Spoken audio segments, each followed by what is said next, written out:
Radiohead's third album, OK Computer, was considered a classic pretty much from the moment it was released in 1997. The album wasn't just a huge artistic leap forward for the British band. Its combination of experimental art rock, electronic textures, and dystopian lyrical themes perfectly captured the pre-millennial tension in the air.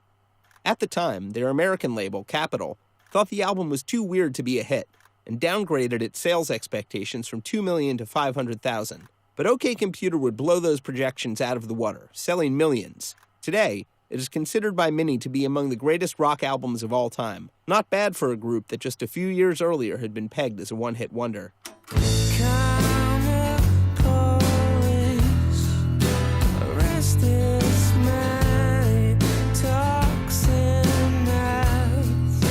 The first OK Computer track materialized when Brian Eno asked the group to contribute a song to a charity record for war child relief efforts. The result was the brooding Lucky, which was much darker than anything the band had released before.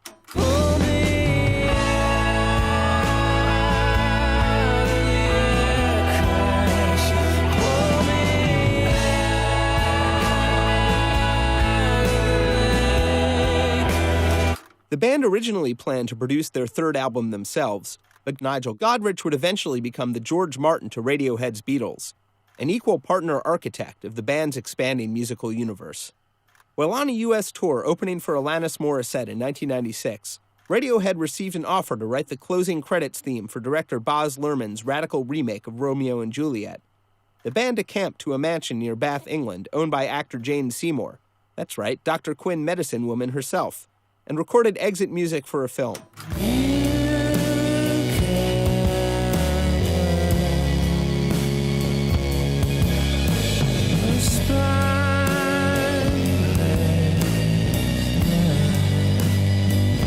The band recorded the rest of what became OK Computer, mostly live off the floor in the mansion's empty ballrooms and stone stairwells, giving the album a cavernous but eerily isolated sound.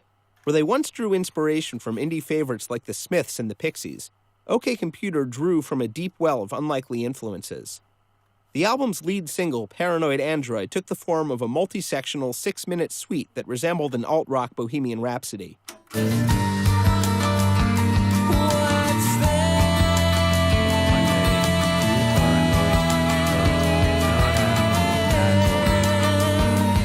On Airbag, you can hear the open-ended avant-funk grooves of krautrock legends Can, and the cinematic scratched-up beats of DJ Shadow.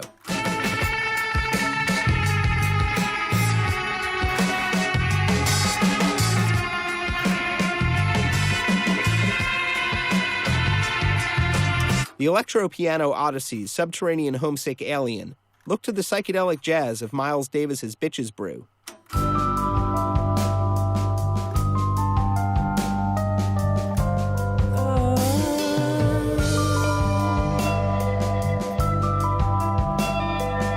On Climbing Up the Walls, Johnny Greenwood conducted a 16-piece string section, a move that foreshadowed his experimental soundtrack work for films like There Will Be Blood.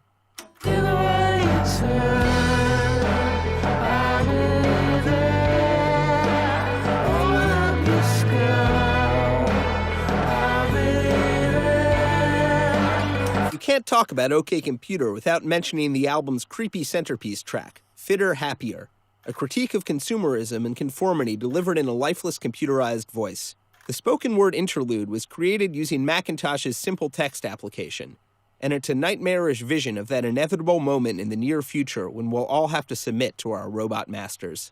No chance of escape, now self-employed, concerned, but powerless, an empowered and informed member of society, pragmatism not idealism, will not cry in public. With OK Computer, Radiohead redefined the sonic and emotional parameters of the rock album as we know it. Where could they go from there? Beyond rock music altogether.